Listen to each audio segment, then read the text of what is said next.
Welcome, everybody, to a very, very exciting and special DuskBreakers / Meta Theory AMA. My name is Bernie Sue. I am the Chief Content Officer of Meta Theory and the DuskBreakers team. I'm joined by community leader Joshi, Jason Maestas, and our CEO and founder, one of co-founder, Kevin Lin, join us today to talk about the incredible new news. First, you thought it was on Friday. That was the news, which was we launched our brand new website, DuskBreakers.gg, a whole ton of new information, visuals, features for you to look at there. And of course, this morning's news that dropped this AM of the incredible 24 million Series A announcement. I'm going to leave it at that. I'm going to throw it to my team members here. Jason, Jossie, why don't you take it away from here? I'm just here. I am messaging Josh on the side, going, "Go, feel free to go." Oh, first. did you actually? Oh, I didn't like totally radio. Missed that. No, like a radio team. Go for it. Jason's messaged me in Slack. Okay. Well, yeah, everything Bernie just said has happened. We've got the website refresh that we've been kind of teasing for a couple of weeks for the people that are regulars that are in the Discord all the time. Basically, just waiting for any morsel of information, and I just keep having to bat them away.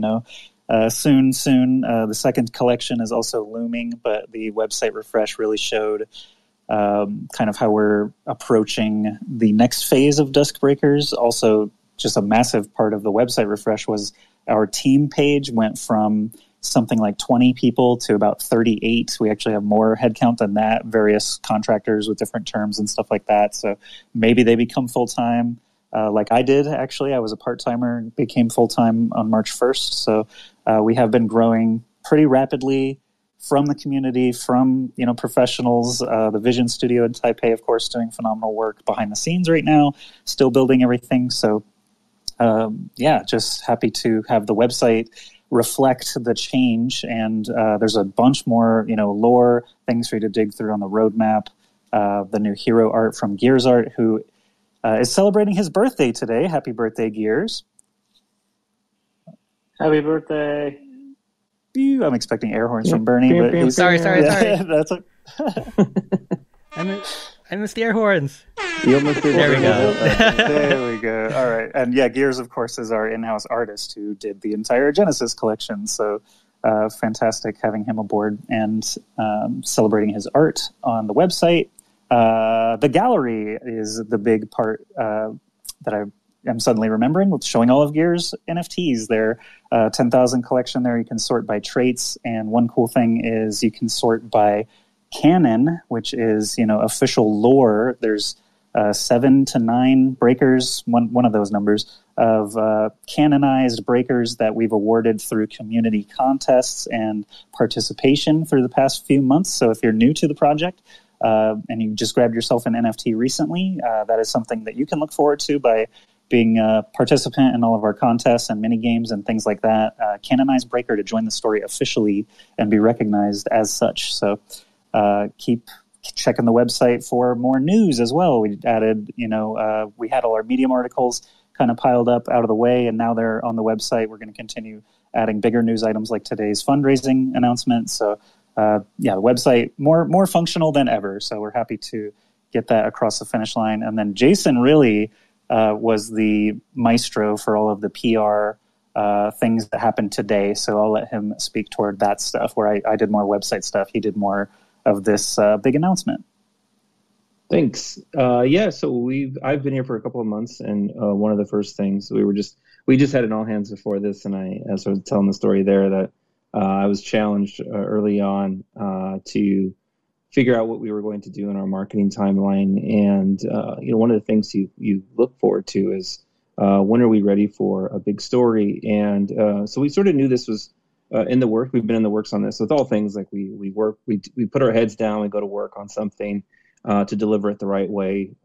So we wanted to make sure that this was going to get to where it landed today, which was a nice big news story. We got great coverage by Dean Takahashi of VentureBeat and GamesBeat to really land what we wanted. This was our vision, is to land a great deal of integrity from Dean and VentureBeat, because that's how we want to be seen. Trusted, with integrity. That's what our product is all about, and our community. And so this was just it was a great partnership with our with Dean to get the story across the line. We had great partners in our investors along the way who communicated with us tremendously, from Amy Wu at FTX, the Pantera team, John and Andrew at A16Z, and they wrote their own companion story today. Really fantastic all the way around. It just was to steal sort of a phrase, like a perfect storm for us to build the story after months of a lot of our great community members waiting for this special, one of these special moments. There's always the folks in Discord challenging us too. It's like, when's marketing going to do something? And so here's our first big thing, and this is the catalyst. The ball's rolling now, and we're going to see the future is, there's no going back. We know that we've put ourselves out there, and we have things all lined up that the team is really excited about. And this is why we've been growing, producing more content, as you saw with the website, and lots to look forward to. So I'll throw it back to Bernie, who might lead us to get Kevin involved here. Yeah, absolutely. Thanks, guys. Very, very well said. It's definitely a lot of excitement today, and I'll say, as someone who's been in it since October, November with the community pre-mint, I can understand the itch of getting stuff going. One of the things, those of you who are new in this for our team, is just like, look, we've kind of operated in more of a slow and steady build as we go, and not just like throw stuff out. So this is the process, and it's so far so good. And when we have these big announcements, we have them. And as Jason said, this is a massive catalyst today. It's the reason why we moved the AMA, which is usually on Thursdays, to today, because this announcement was going to hit this morning, and we felt this was much better to have this today instead of kind of skating around this this thing that's going to come in 3 days. It's just let's have the thing come first, and then we'll talk about it. So anyway, let's bring on our CEO, our leader, Mr. Kevin Vin Lin, onto the stage here. He's on the stage already, and you're in the press, Kev. Here you are. What do you want to say? Say it. Hi. Thank you to everyone. Whoa, did you lose him? Has been, as Bernie said, and Jason alluded to. Oh, can y'all hear me? We got you. Yeah, you're back. We're back. It was very brief. Sorry, I just got a random phone call. I think we've been taking this careful approach to this insane market. It's a chaotic space, as we saw just this past week. And really over the past month or so, a lot of things blowing up. It's very unpredictable. We want to make sure we're building a great customer experience, and that means for now doing a ton of research. I think there's a lot of anxiety in the space, a lot of concerns around on both sides of the fence of, is this team doing enough? Is this team not doing enough? And a lot of the not doing enough, from what we've seen in the current iteration of Web3 games, which is, I guess, maybe considered the first generation, is it's a lot of hype. It's a lot of very thin, non-foundational work. And so we are focused on building a long-term business, something that lasts for decades, if not, we'll see. At least decades, hopefully, where we can not only build out what we're building with DuskBreakers, but also additional universes that our ambitions will hopefully unfurl over time in the very near future. But of course, first we must focus on DuskBreakers, get our games out, build our play and earn game in the way that we think is the right way to build, where it is long-term, sustainable. It's more fair to players. It provides, healthy supplemental income to people who decide to play our games, and hopefully reaches millions and tens of millions of people, not tens of thousands of people. And that's what we're thinking about, and that's what we're researching constantly. We do research by listening and talking to our community and our users. we attempt, in our own way, games and other projects, and just to learn how things are evolving. It's very clear to us there are no real best practices, and if we are successful, it means we will have established a best practice in the space, one that can be repeatable, that doesn't break, after a short period of time or too much or too little activity. We need something that we can build and build upon over time. And so super excited that we're supported by Andreessen and Pantera and FTX and Dragonfly and other great seasoned investors, legendary investors, really, not only in tech, not only in crypto, but also across tech. We need a lot of help and advice and experiential knowledge on token design. I don't think anybody can say, this is it. This is the way to do it. And so we're triangulating a lot of feedback, a lot of research, and just conversations around, theory of how to build an online economy, how to build a new community that's based on that economy, or vice versa.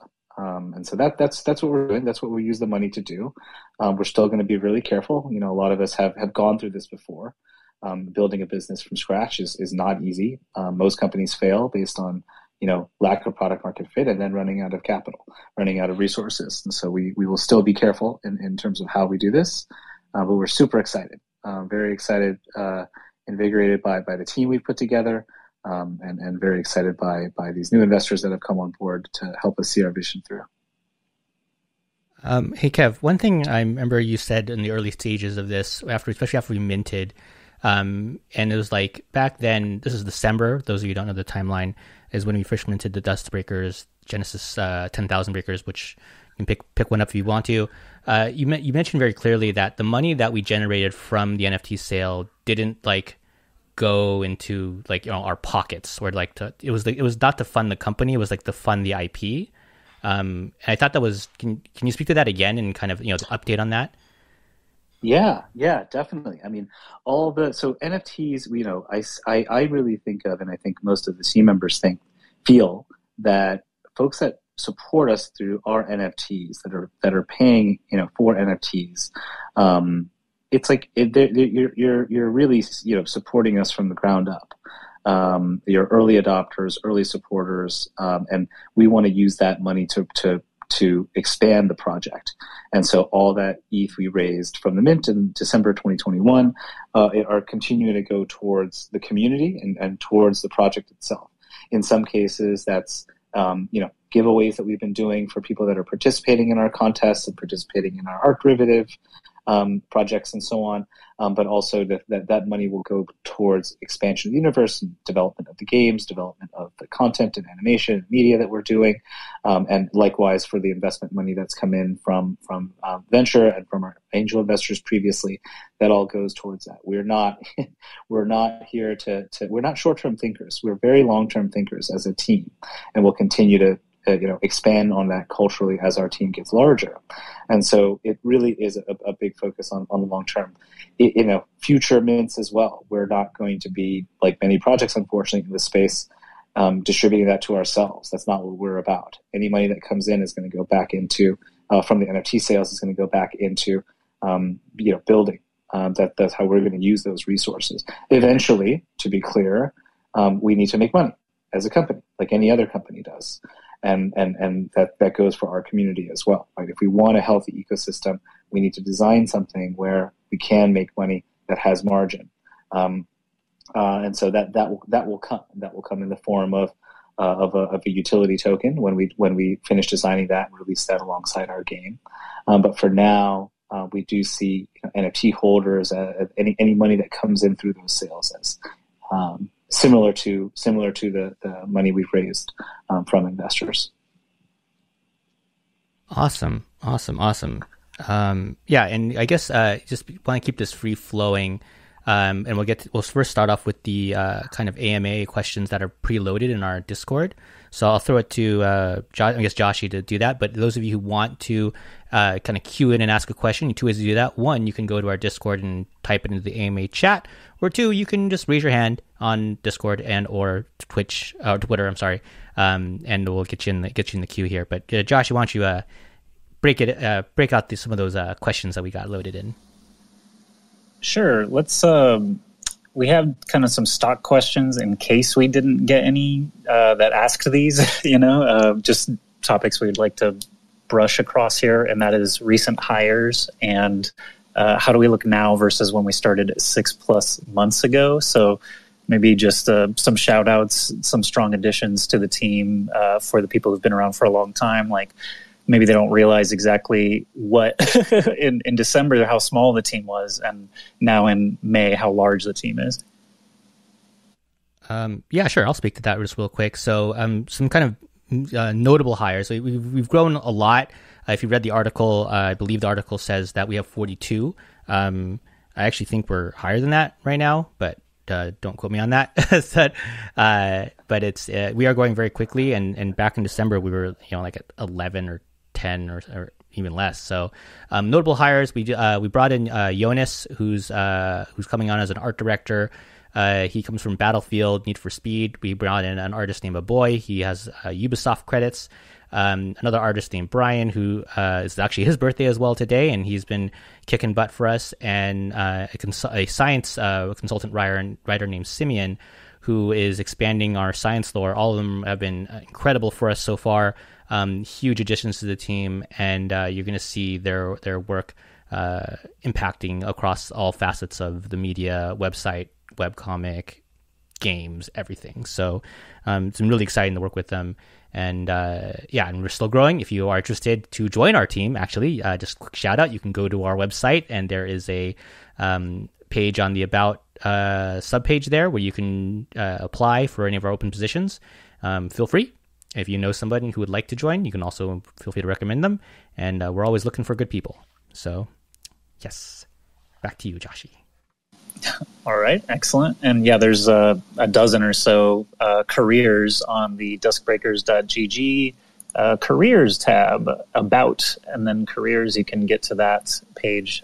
Variety of engineers, artists, and other roles can be found there. So next question is actually from Andy Bape, who is in our Discord, and I think a newcomer, not a name that I recognize from before today, so asking questions right out the gate. What are you going to do with the money? What does it help the most for the project? Yeah, I'm a big part of this whole project is the team. And so the money allows us to expand our team. We've been growing internationally. And as Bernie said, we've crossed 40 people. We're growing pretty quickly. So definitely take a look at the job board if you're interested. But yeah, these projects take a lot of people. I think just for folks that don't know, a traditional AAA game takes years to develop, and tens of millions of dollars, and in some cases hundreds of millions of dollars, US dollars, to produce. Our goal is to move a lot faster. We're taking a non-traditional approach to game development, and sort of taking an iterative approach. So our goal is to get games out there quickly, add content, iterate, make better as quickly as possible. And there's going to be a big team that we need to support that, and that's engineers, that's artists, that's writers, that's audio designers, and so on. There's a lot of folks that go into the game making process, and I think as you look at other projects too, these are the types of questions to ask, like how are you building these things? If gaming is on the roadmap, it is not an easy thing. If you want to build a game that's actually good and actually fun, it's just how it works. Art is a big part of the process. Lore is a big part of the process, and of course the technology behind it. You've got to squish it all together, and out pops this magical, fun, interactive experience.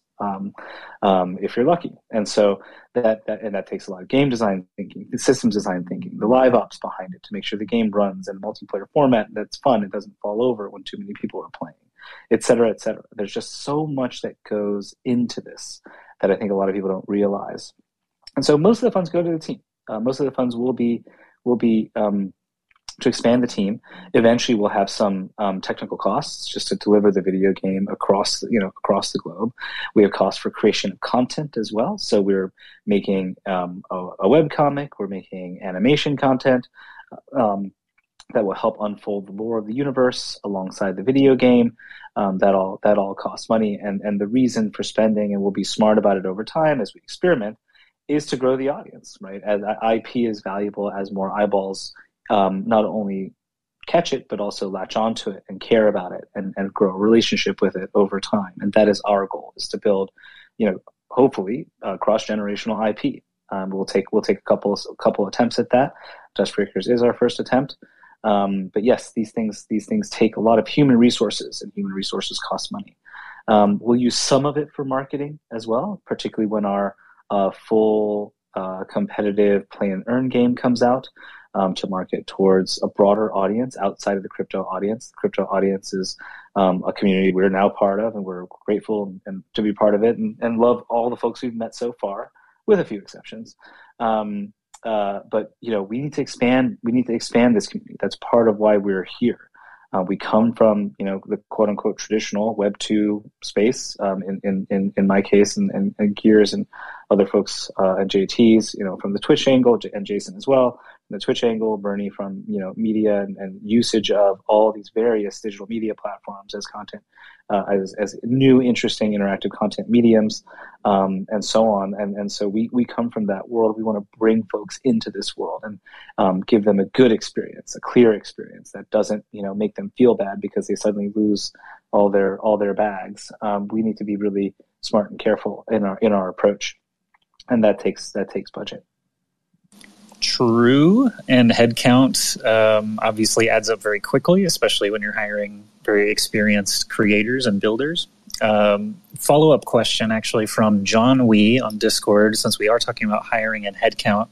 He says, I've noticed most of the team and future hires are remote. Do you foresee this as a problem? How is it so far? And we know Taiwan specifically and West Coast USA are pretty far apart here. Do you want to speak to that?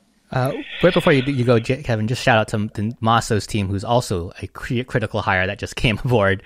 I don't know if I don't remember if we shot him out last AMA or not, but just want to make sure Maso and his new team of 3D game designers, I want to say, is on the team. But yes, go ahead, Kev. Yeah, Remote. no, just that's I see Maso, I see Io. I don't know if I recognize other folks on the team are here, but we were lucky to have Maso, Io, and their team join. They're a talented team of game makers based in Taipei. They built a game on Switch called Legend of Tianding. Please check it out. It's a cool game. Sort of an adventure, Metroidvania style platformer, based on a story from Taiwan, of Taiwan's Robin Hood, and really, really, really well done game. Great combat system, really cool art, but we were lucky that they've now joined us as a full team, and they're helping build our next game experience that we'll be releasing in the next couple of months. Again, as a free to play game. It may or may not be related to a future drop, FYI. But yeah, we've been lucky there. Is remote working? Yes, I do think it's working. Is it easy? It's not easy. We've now had folks in Europe, in Southeast Asia, in Taiwan, and all across America. It is not easy to coordinate necessarily, and so we have to be smarter about our systems and procedures without adding too much process, because we're still a small team. We need to make sure people, get all the content and information that they need very efficiently and can work, reasonable times with folks they need to work closely with internally. We're constantly learning about this. But it is working. We're starting to add new tools like Gather.town. If you've not used it, it's a really cool, almost gamified office video conferencing system. But they've built a lot of cool things you can do with coworkers. Oh, you can use it just for friends, actually, of course, but you can play games with them. You can watch videos together. You can have little dance parties, with a DJ set. So it's a cool interactive thing that we're just starting to implement to make sure that people can not only work together effectively, but also get to know each other. Recreate those random experiences in the break room or at lunch or walking out for dinner. Like, we need to recreate that somehow, and so we're constantly learning. But it's so far so good, and people are willing to work remote. Obviously, we like that idea, as long as people get their work done and communicate well, and and contribute to good culture on the team. We're cool with that. But so far so good. Maybe not so good for sleep sometimes, but that's the stuff. Those are the types of kinks we have to work out. Curious, like, yeah, Bernie, Jason, Joshy, like, how have y'all been feeling about it? I was going to say that it's just so folks see how the sausage is made sometimes is that, one of the things that really got us together again was, I think we were looking to, again, you're always like innovating and like imagining where our imagination can take us. You want to think of the things that you can do differently. And, from the very start, this has always been very innovative. And so we did get together. We do like literally something like 10 of us meet every day for an hour to an hour and a half in the morning to go through these things. So being remote is you don't want to have too few meetings. Sometimes it's like, are there too many meetings? Are there too few meetings? But sometimes there's not enough meetings where you're as many of you as possible are together working on something together. And so we've been going through that for at least a month now. Where our discipline, without being, in the same physical spaces, to meet on a daily basis, and I think it really has, gelled the team in a way that remote sometimes it doesn't allow for. It's really hard to do, and so this way, we built. We got over the initial. Probably like a little bit of discomfort with it, just getting used to it. And then now if there feels like there's a real flow to how we go about giving each other feedback, listening, presenting, all of those things that make, being part of a team, kind of those essential elements to building that chemistry. Yeah, I'll speak to that. I mean, Jason's right. Those meetings are incredibly vital. I mean, I think one of the great challenges of this is that the multiple time zone thing, it just makes it that we're West. I mean, I'm West Coast, and you're dealing with Asia, East Coast, East Coast US, and now Europe and India. So it's kind of like an all times, all the time situation. It's not 24/7 every day, all day, but meetings can pop up at any time during the day.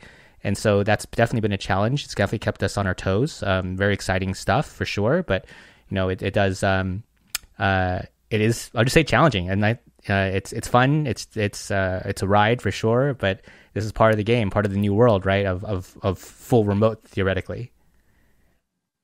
It's kind of cool because we don't know where crypto and NFTs and our IP specifically are going to pop off either. Like it could be massive in Taiwan or in North America or both. So it is actually really cool to be spread out like this. And the constant communication, it's easier for some than others because, we're structuring the meeting times. And I feel bad for Style Piggy and Nelson and some others in Taiwan that have to be up early and up late to catch some of our timings. But it has been a lot of fun, and it is very... reactive. That's just part of being a startup also is being ready for anything at all times. Like just this morning with the announcement going live, we didn't have a way to connect our wallet and play the mini game on the website. So we had to, scramble everybody in a quick fashion to get that fixed up, and it worked out just fine. So things like that, collaboration, the Gather.town thing is pretty funny. I threw a bunch of gribbles in the kitchen last week and people had to clear them out. But it's been interesting, and working from home is of course a challenge on any project, but this one is, I'm grateful and thankful that we do have the ability to work so easily still internationally like this. Cool. Let's go on to the next question, huh? Unless Kevin, you have a follow-up? No, I don't think so. If anybody's interested in tools or anything, just at me on Twitter, and we'll happy to share the tools that we use internally just to stay organized and productive. Okay, so the next sort of battery of questions from newcomers, and this makes sense because what they're seeing for the first time with today's announcement is, NFT game. I know some of these NFT games already. What is DuskBreakers? What tokens do I get? What does an NFT holder get that a free-to-play player doesn't?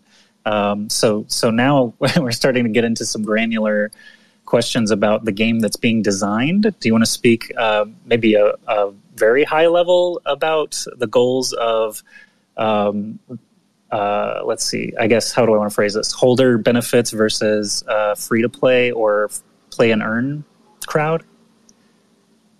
Design philosophy? I think, yeah. I mean, okay.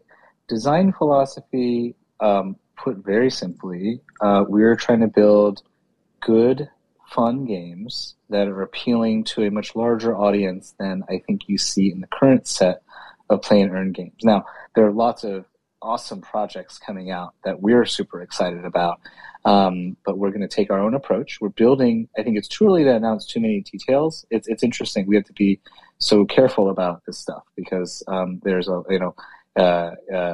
times slip, things change. And like I mentioned earlier, we're still learning a lot about how to do things like design a token.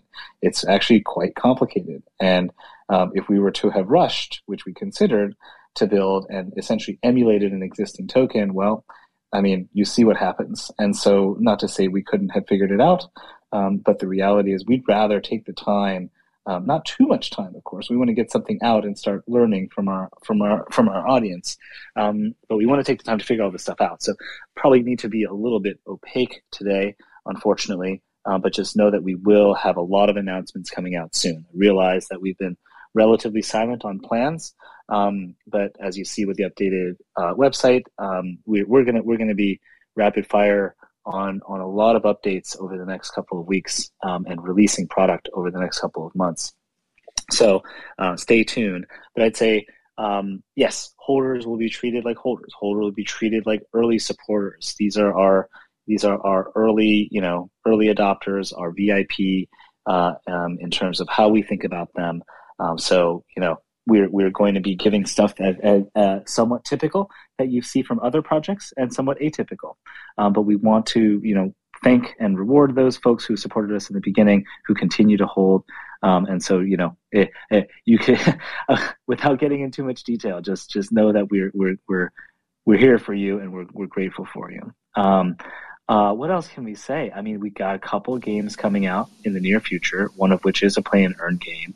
All the stuff we're doing, all the stuff you'll see in the near future, will feed, the quote unquote feed the NFTs and so on that you collect along the way. And as we, converge on this token system that we'll launch with this game, in the near future. And then, of course, as new IPs unfold in the future, we'll always think about our early supporters as we develop even those. So even beyond the DuskBreakers universe, that's just the right way to think about it, right? It's just as we'll treat our angel and venture capital investors, we will also treat folks that support us on the NFT and game side. So that's all I can really say.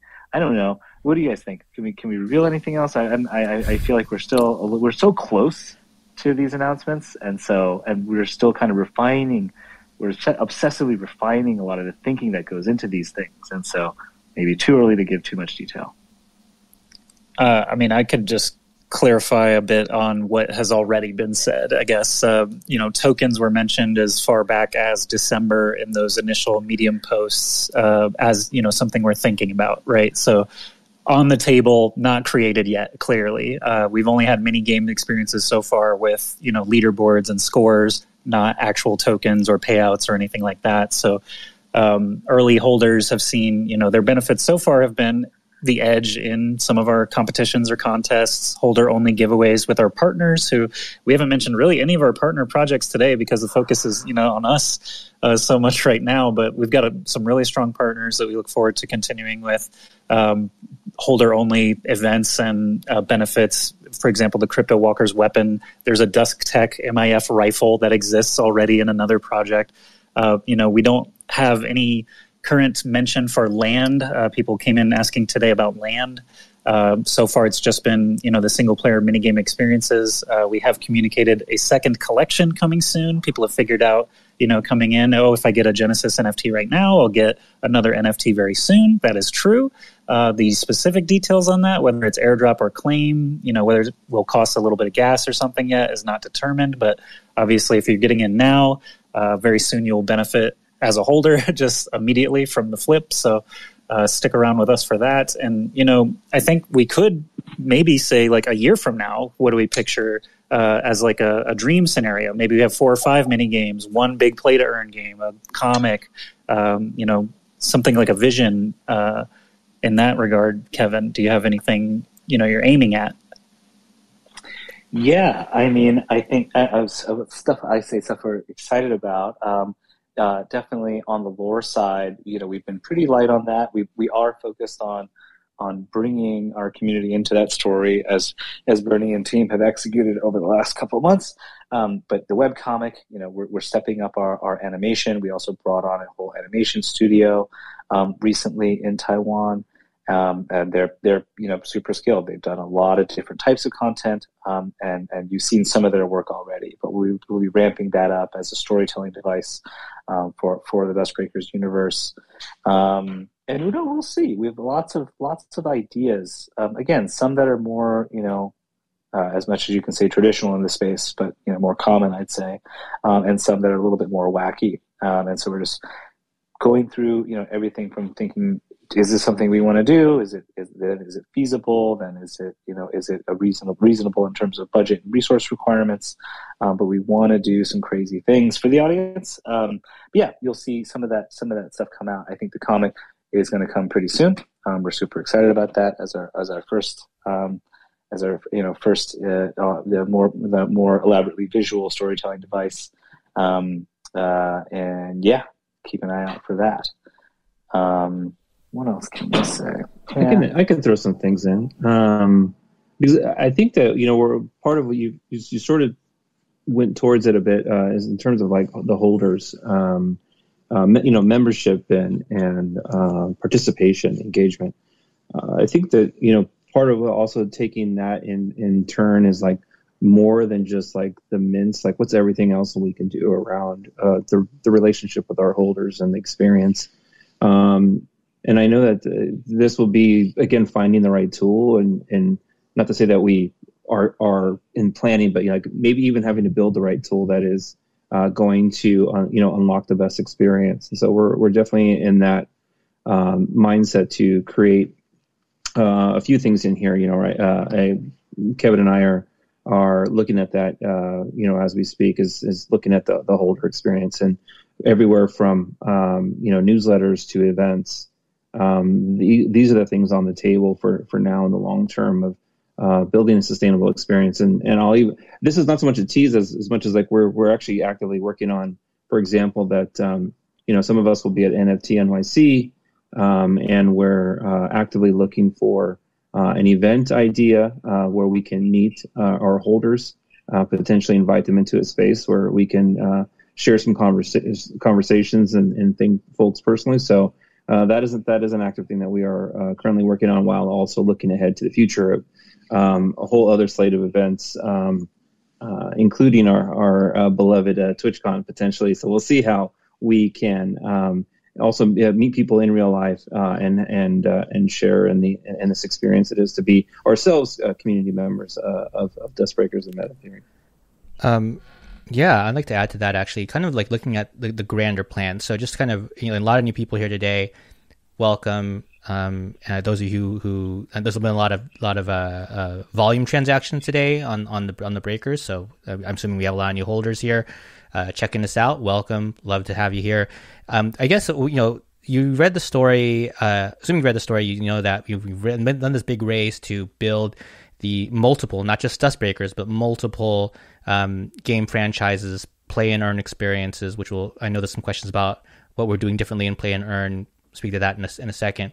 But also there's the concept of franchises, and that's something that if you're looking at, a year down the road, and this is, and admittedly, and I've said this in the past in past AMAs, and this is part of the struggle of building slowly but surely, and slow and steady wins the race, is that, we are building systems. We're building our game systems, our animation systems, our art systems, and to service that and to make sure games, which are much harder to make than other mediums, are getting out.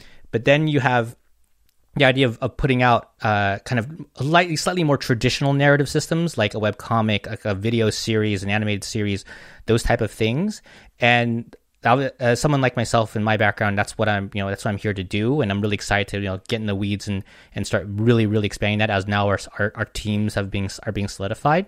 And what I'm also looking to do too, and this is again kind of looking at our work, Kevin and Meyer's works at Twitch when we did Artificial and doing that series there, where we brought the audience into the story. And so what I like to say, and you've heard me say before, if you've heard me say, which is the idea of building like a Star Wars level franchise from the ground up. And you don't think about Star Wars today, you think about Star Wars back in 1977 when they started with a movie, and then over decades built all the other mediums, the TV shows, the video games, the comic books, all those stuff. And so we're working on an accelerated pace, and we're starting with, well, you already seen it. We're starting with an NFT. The NFT is already out. 10,000 characters potentially in the DuskBreakers universe, canonicalized, meaning that there's characters in the story. So I think that's really exciting. And what I hope to push for us in our storytelling is to make it collaborative, to make it so that you've seen with some of the breakers that are canonicalized is that it's like, hey, your breaker that you're holding, rarity doesn't matter. It's a character, and who's this character? We can work with you on that. What's the story of that? We can work with you on that too. And finding that balance of making sure that we're telling a great, consistent sci-fi story that has consistent rules, but allowing you as the participant and the holder to come in as much as you want, or just sit back and let us build the world. And you have the token in your hand. So finding ways to interact with that. Maybe it's voting on specific plots, voting on characters, voting on who becomes canon. There's a lot of different ways we can do this, and we've deployed this already in our previous work in Artificial on Twitch, so we know how to do this. And taking that mechanism and just really, I make it sound easy, and it's simple in theory, just like adding a token system to that, as in the NFT token, not coins, but like adding that as governance and decision making. It's not that crazy of a leap to go from one to the next, and we've already done Artificial for 4 seasons, so I'm really excited about that. And that's the thing I've been itching to really push forward as we slowly get more and more story and lore out there, just establish the story world for all y'all to then get into and play with. So really looking forward to that. Keeping it going real quick and kind of going to that. So Kev, the marketplace of, or the kind of the meta of play to earn and play and earn. So I guess one, like, what is play and earn versus play to earn? And then two, what are we doing special with that? What's our take on that? Yeah, I mean, I think it's pretty simple. Play to earn are games that I think you saw in really the common in the first iteration, where the whole purpose, the whole draw is to earn tokens. And the game is this just, simplistic layer on top of basically a DeFi protocol to make it slightly more fun than clicking a boring normal button. And so just a little bit of graphics, a little bit of art, maybe a little bit of a basic story and lore, and then there you go. You can just click some things and you can start to earn. Play and earn is really, for us anyway, the way to distinguish the definition is it's about playing first and foremost. It's about having fun. It's about playing a good game, whether that's by yourself or with other players or with friends, and earning as a benefit of that. And so, some people make content strictly to make money. Some people make content. We like to think of this way at Twitch. It's really at the core, you're a creator, and streaming is now your tool. And it's a tool in the sense that it helps you reach an audience, but it is fun. You're creating content around video games, as an example. That was our early hypothesis on Twitch, and our early community on Twitch was people just playing games. And eventually, we've built all these new tools that helped them make money.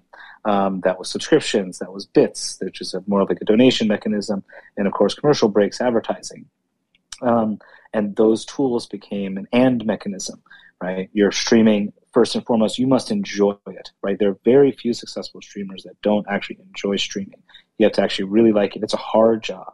You're creating content constantly. You're really talking to, engaging with, and in some case, like doing things with your audience, and the earn mechanism while a very important secondary activity, is secondary to the initial just having fun, streaming, and connecting with a live audience.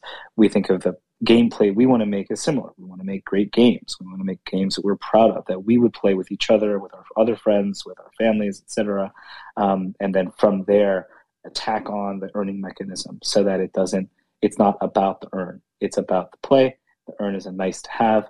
Then we can, if we're successful there, it's much easier to build additional earn mechanisms on top or expand on the earn concept when you've nailed the gameplay. It's much harder to do that if you haven't nailed the gameplay, because at the core, what lasts? The interactive experience, the engagement, the fun. So that's, to us, the difference between the two. Awesome. Let's keep it going. Josh, you throw any questions in? And anybody else who wants to ask, get in the queue. Go for it. So there is actually a question from Daniel Liu, who I see is actually listening right now. If he would like to ask it himself, we'll give him a second here to request, and we can pull him up to ask directly. But there's a couple of more questions about the investors themselves and what they're expecting. That's D. Liu's sort of line of questioning. Some other questions kind of trickling in. Wager has kind of a detailed one here. So without going into details, do holders need to actively play the games in order to benefit from their investment? Or will holding the NFT result in passive benefits? Coming from a developing country, our internet infrastructure doesn't allow me to partake in games competitively. That's a great question, actually. Yes. The short answer is yes. We have considered this. From multiple angles. Jason and I are currently working on essentially what we call slices, customer slices, but essentially definitions, categories of our fans and our customer base, our audience and community. What do they do? In some cases, are they just interested in the broad universe, interested in the games, not interested in the games? Have time to play, don't have time to play, et cetera, et cetera. And so we're building in considerations for all these types. Again, a little too early to announce exactly how we're going to do these things, but we're going to build a lot of mechanisms in the game so that if to use the specific example, if you hold an NFT, you're not able to, or just not interested in playing games, that's totally fine. We'll have ways for you to maintain your hold on that NFT and still earn and participate in the broader economy. How that's going to unfold, we'll have details that come out. Probably not as soon as the other things I mentioned earlier, but let's say in the next couple of months or so, we'll have details as to how that's going to work. All right. Good answer there, I think. And we've got Daniel Liu now as a speaker. So D. Liu, welcome to the AMA. Please feel free to say whatever you like to preface and ask away. Thanks, Joshi, and huge congratulations to Kevin and the team today. Such incredible news, and I know this is not news that happens overnight. It's certainly the team has probably been working effortlessly, and not effortlessly, but with a lot of effort, but makes it look effortlessly. My question is, as you continue to bring on, this likely curated group of investors, what are the investors looking forward to in terms of MetaTheory and DuskBreakers, and how active, does the team expect and the investors to be, given the the kind of historied context of these investors, especially Andreessen Horowitz, and what are they going to be looking to measure in terms of success metrics, and how do you project that potential growth? So that's a lot of questions, and again, Kevin and team, whatever you feel comfortable answering, but just be curious to hear a little bit about, given the news today, how does this provide further momentum for the team as you move forward? Yeah, I will attempt to answer all of your questions in roughly reverse order, I think, if I recall correctly. So I think, how do investors get involved generally? I think the best investors are always there to help when you need them. And that could be anything from, in our case, tokenomics advice and design, as many of our investors have seen these, have worked on these with other companies, other similar companies, have seen the goods and the bads, and can help us both with historical knowledge and also theoretical knowledge, and a lot of expertise on what we should do. That extends to other things like game design thinking, marketing, go-to-market strategy, recruiting, hiring, and so on. And so, the investors like Andreessen, who are so storied and so established, do all of these things, right? They're influential across the industry, across multiple industries, and can share with you all the, everything that they've seen along the way. So that's how we hope to engage with our investors. Sometimes you get investors that are like super annoying. Actually, you see this. I've worked with hundreds of founding teams, hundreds of startups, and you see this unfortunately sometimes where investors are really overbearing. They try to get you to hire their friends. They think they know your business better than you do. They try to influence you in ways that are more short term and more beneficial to the investors, but not necessarily beneficial to the customers. We've deliberately avoided that. I've personally known our investors at Andreessen for many years, Andrew Chen and John Lai, and they're great. They're great guys. The teams around them, like Maggie Su and Justin Payne, who used to work with us at Twitch, and other folks are just awesome. Like I think Andreessen being a behemoth sometimes gets a little flack from the industry, but I know the people behind the curtain are truly amazing people who have already been helpful even prior to investing in us. And the same goes for Pantera, Paul over there, Amy at FTX, who we got to know more recently. They're just really, really great people who want to see this space grow in a way that is much better for everyone involved than the way it's growing today. And those were the investors we sought. What other Delu? There were a few. I think I probably missed a couple of things in there. You said like a metrics, any sort of metric based thing. Yes, thank you. The good news is, we're very aligned, right? Like we have been admittedly slow on marketing. We wanted to make sure we got the right people in place, that we could design a roadmap that we knew we could deliver before we go out and hype too much. What we didn't want was to be one of many, I'd say 90+% of projects are just out there to hyper pump, right? They just drive a lot of hype. You see the graph. It's the same old graph. It's a big old spike and then it drops. And guess what? A lot of retail investors, as people, colloquially say, but it's just bag holders, real customers, your actual fans are there left holding their bags. They buy a little bit late. And then the price drops significantly below what they had it before, what it spikes at. And then people are upset. And, but we think very long term. And so for those out there who think we're going to be the type to hype, we're not. We're not the project for you. We are about building long-term, building real value, just like a traditional company in that sense, but we're doing it in Web3. We're learning what that means. We're engaging with our community to help us make these decisions around what we're doing and what we're building, and slowly learning how to do that, which is not an easy process. But that's the way we think, and that's how our investors think. Now, longer term, what metrics matter? Well, audience. That's what really matters, especially for a game company. A lot of games, very similar to a lot of consumer-based software platforms. Let's just use very simply social media as a clear example. Social media thrives on audience. There's audience effects. There's virality.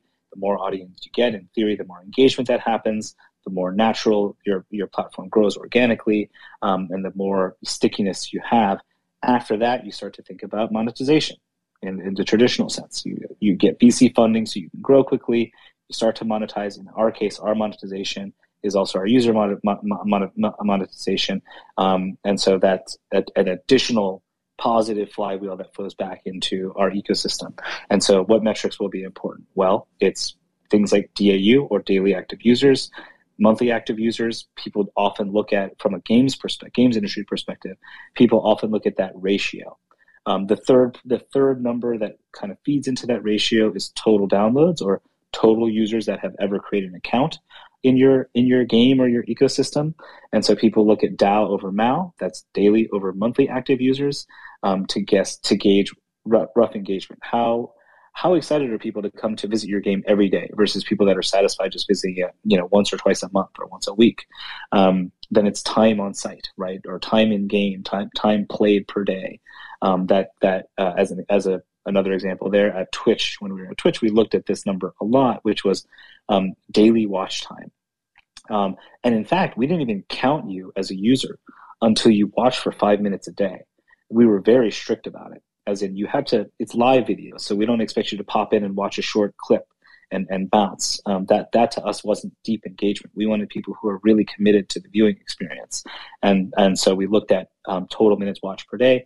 That number really early on in Twitch's life was already 90 minutes a day. People were watching for an hour and a half a day. That's a lot. That's about a third of your media time for an average person was spent on Twitch. And we were proud of that number in the sense that we built a really sticky product, but from a social responsibility standpoint, we were always kind of a little bit concerned about it, right? Like, are we building meaningful experiences and connections for our audience versus, to use my own example, as a kid, we just left the TV on, and much of the time I wasn't learning anything. It wasn't useful. It was just a distraction. It was really kind of a waste of time. And so we constantly think about that. Now, extrapolating that to gameplay, we think, okay, well, in this world where you can play and earn, and if we've done our jobs, we build a fun game that's engaging and social and competitive, not always competitive, but at minimum social and multiplayer, well, cool. We built an experience that people care about and love. Just as, StarCraft helped me connect with friends and Warcraft helps other people connect with friends, we hope to do the same thing. And so at least we've built, hopefully, a relatively net positive system for you as a game player. And so in theory, then the metric that's important there is how much time are you spending in there? And by proxy, how many tokens are you earning as you play? So these are just simple examples of metrics. There are many, many more, of course. Churn, retention, et cetera, what they call CAC, cost of acquisition, cost of user acquisition, how much does it cost to get a new player into the ecosystem? That really doesn't come into play. We're going to try to grow very organically because we want to make sure we get the systems right. We'll iterate on that. We'll improve the system. We'll improve the gameplay until we feel really comfortable, and then we may participate in some user acquisition, traditional user acquisition. But for now, we hope that folks like that are listening here, folks that have already bought in, and are holders of our DuskBreakers, will help bring in their friends, assuming we've done a good job building a good game. Kevin, thank you for taking the time for such a thoughtful and in-depth response. It was great to kind of hear a little bit of some of the thoughts from Twitch. And again, I think these really resonate. So thank you. And I think something that was said earlier by the team, I can't remember if it was Bernie who said it, but the words, trusted with integrity. That really resonates, especially in this space, especially in these times. So really, kudos to the team, and I hope you all are able to continue to hold steady to that. Thanks, Delu. Thanks for the great question, and thanks for supporting us. I will say that I did not say that, but I 100% believe in it. Trusted with integrity. Hey, take it. But I don't want to steal your quote, guys. It's like that's not integral, right? That's true. Anyway, let's keep going. Joshi. Sure. So if anyone else has questions here in the Twitter spaces, please do just request to speak. I do see someone typing right now on Discord. Deep lore cut, since Kevin mentioned early Twitch metrics. I was actually one of the first 100 Twitch partners, and then worked for IGN Pro League, which was like one of Twitch's first big channels. So I'm happy to have been around for that early as well to, help launch my career. So Kevin, good story. Yeah, that was StarCraft too. Really is the key to which opened Twitch viewing because matches could go really long, right? And we had to watch BO3s every day. So,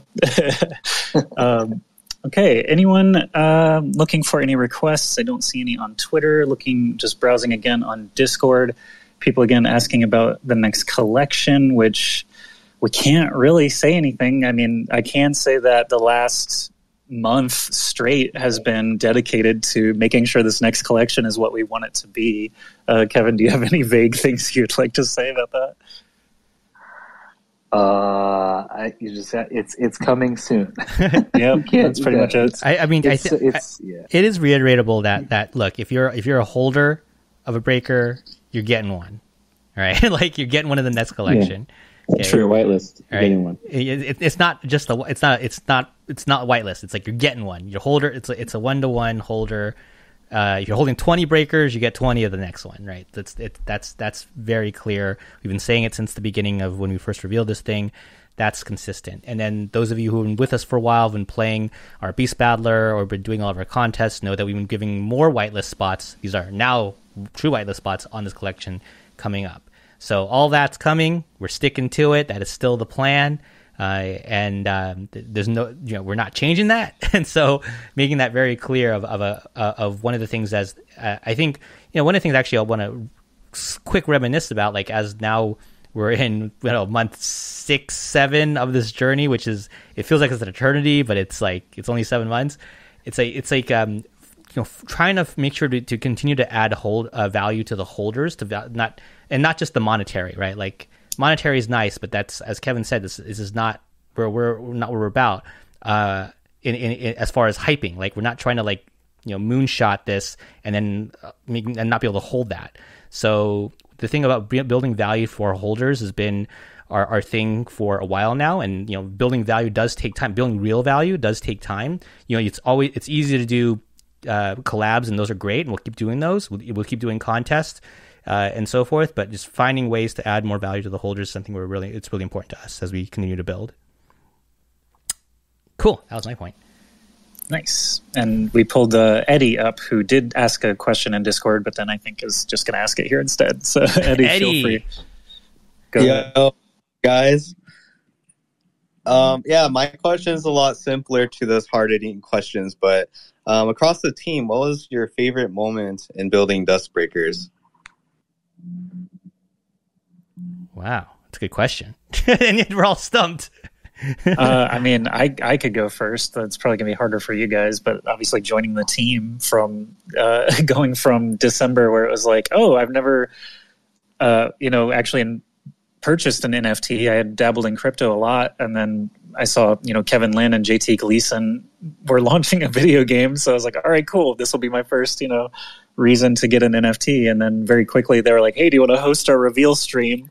So that, that was really cool. Just the onboarding and, getting into the fold very, very quickly. They definitely put their money where their mouth is when they said, we're going to get the community involved. And I was just thinking, it could be a fun hobby stream sort of game to play down the road.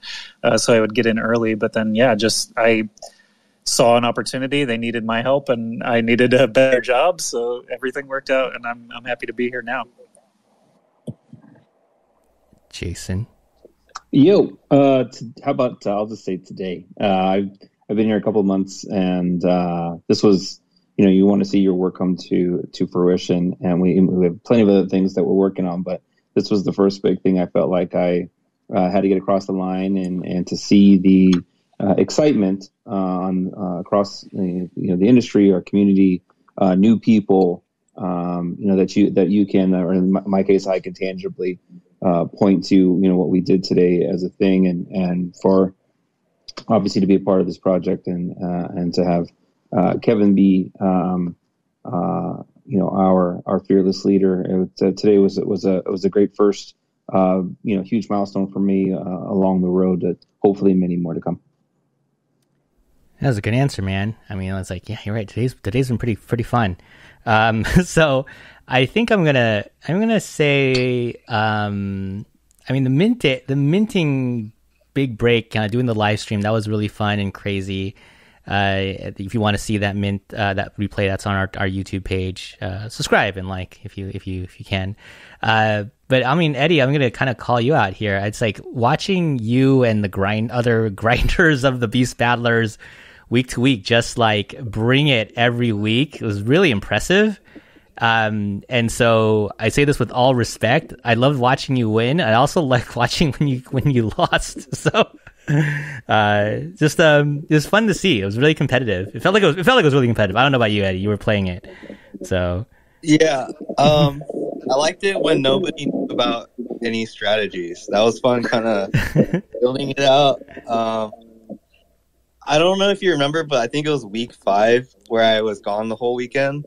And then I came back and I was like, why are these mazes so extremely difficult, and then I didn't even break top 5.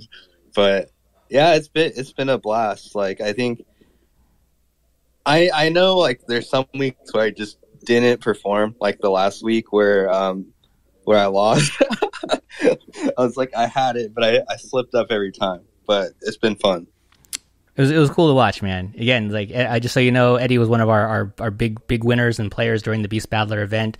And you don't have to disclose, Eddie, but you did win a lot of stuff. So I know because we gave it to you. So congratulations to you, man. Oh, yeah, about that, thanks. You're welcome. Yeah, we need gamers like you to push the limits and help us identify problems if they occur. If Eddie's scores a billion, we gotta tone it down a little. Those bugs were funny, like the room generation with no doors, or with doors and no walls, and then getting stuck in between the doors.